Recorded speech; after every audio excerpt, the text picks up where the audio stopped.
Tonight in the studio, we've got representatives from law enforcement at the local and federal level, and from the other side of the river, and one of the most vocal aldermen on the issue of crime in the St. Louis city and region, for that matter.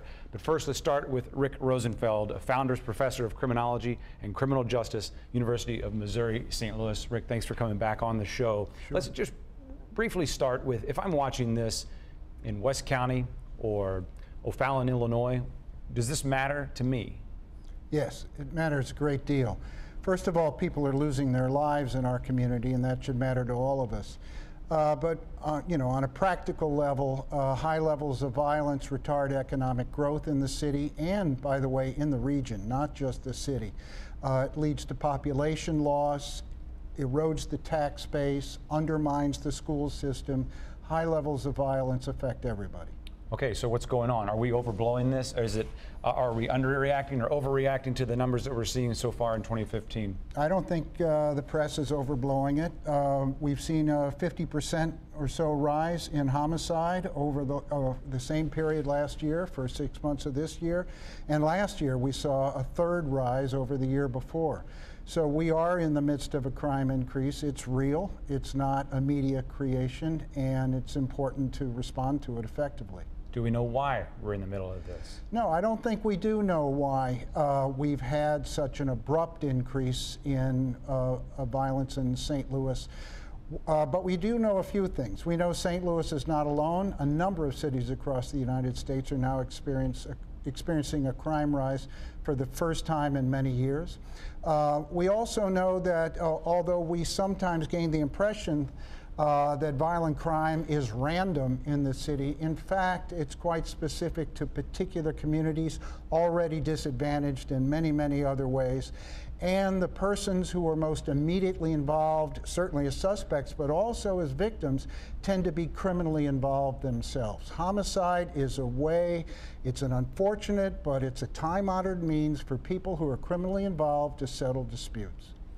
Speaking of time-honored, if you can call it that in these circumstances, has that changed at all? I talk to police officers sometimes on the scene of a shooting near a playground or on their target's porch, the porch of their grandmother.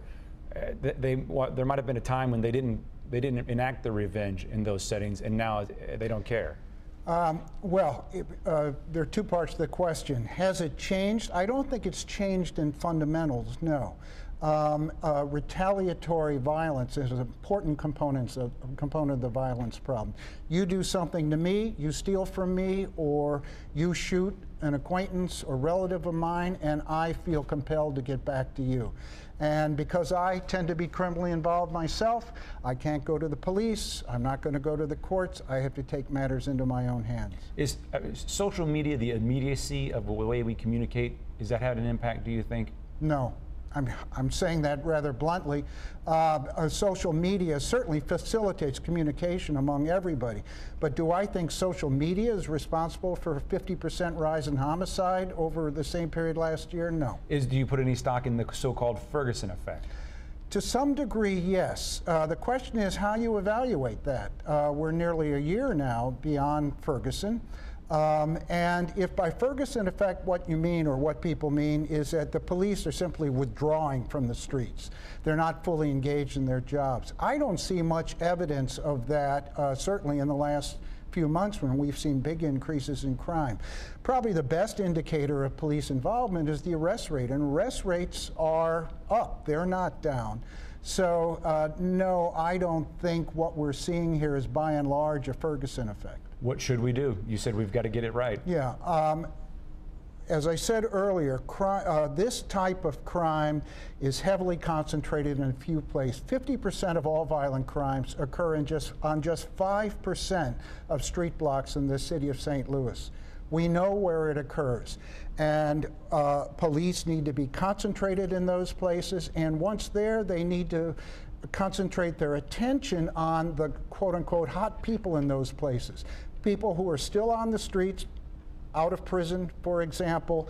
The police know from prior arrest histories that they're very, very active, and the police need to directly engage with them even when they're not currently committing a crime. The police need to send the message, along with other community members, that that kind of behavior is intolerable.